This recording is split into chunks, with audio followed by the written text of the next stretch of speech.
Peace and blessings, family. Today I want to talk to you about a video that has went viral on the web. In my opinion, it is one of the most disrespectful videos I have ever seen by our people, against our people in fact. It's a video of a few young ladies who just recently went to West Africa, Ghana particularly, and they were visiting the slave dungeon at Elmina. And it depicted these young ladies on top of the slave dungeon, on the grounds, twerking.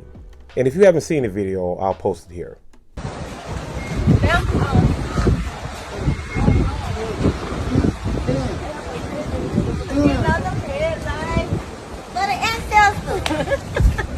As you can see, these young ladies are from the United States of America.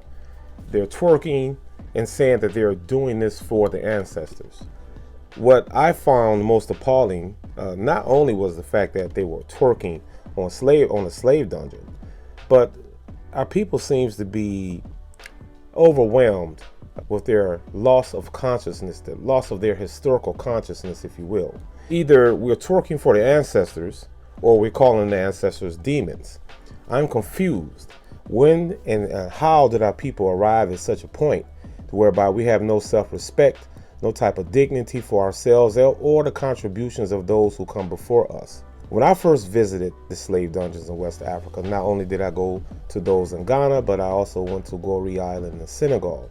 It was a very spiritual experience for myself and my family. I mean, I returned back there with my daughter and her mother. We were a family. We returned with African names. And as you know, that the slave dungeons were the last point of departure for Africans before they were shipped off like cattle as commodities to the New World. These people left their culture, they left their names, they left their families. They were ripped and torn apart from all that they knew in life and everything they loved, just to be shipped here to the New World, whereby they were used as commodities for capitalism. Having said that, here it is now, a few hundred years later, and their descendants are returning back with atrocious and debaucherous acts, claiming to represent, or they're doing it for the ancestors.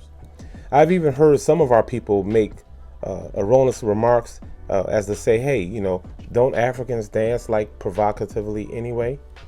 Well, if you would remember, before the moral decay began to set in our people here in the United States, this twerking is something that comes from the hip-hop culture.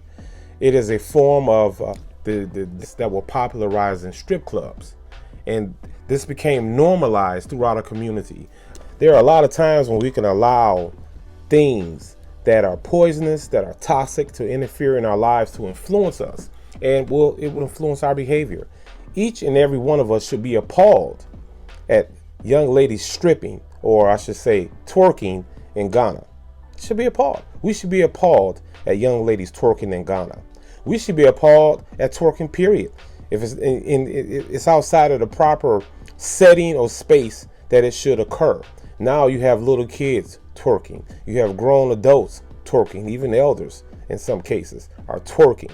It's a form of debauchery. We should be appalled by it. And we should especially be appalled at young ladies twerking at Elmina on the slave dungeons, a place where our ancestors fought so hard to remain, who were torn from their families, and the best we could do is to go back and to twerk.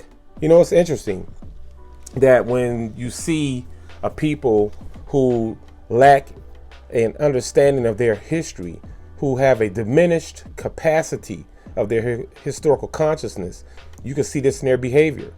It means that they lack the ability to look back in the true sense of the word Sankofa, to look back and to go back and to learn from those past experiences, to learn from the mistakes, and to use that knowledge to build a better understanding, a better place to fulfill obligations in the present in order to create a better balance and better space for our children in the future. This is the purpose of Sankofa. This is the purpose of going back.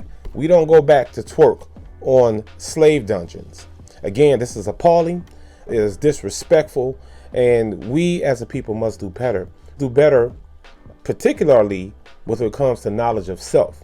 We must begin to shake off this moral decay that has overwhelmed us, so much so. Our families are fractured, our families are dysfunctional, and the main reason is because we refuse to take responsibility or accountability for our actions. And the first point of responsibility should be good behavior. You should be trying to be your best. Your main objective in life should be to do your best, to be your best. Not only that, to help others. This is what we're here for. Not to destroy, not to corrupt, not to tear down. We as a people must do better. In closing, this is why we lack respect from other groups around the world, mainly because we don't respect ourselves. And in this case, we aren't respecting our ancestors. Until we meet again, I wish you all well. Until the next time, peace and blessings.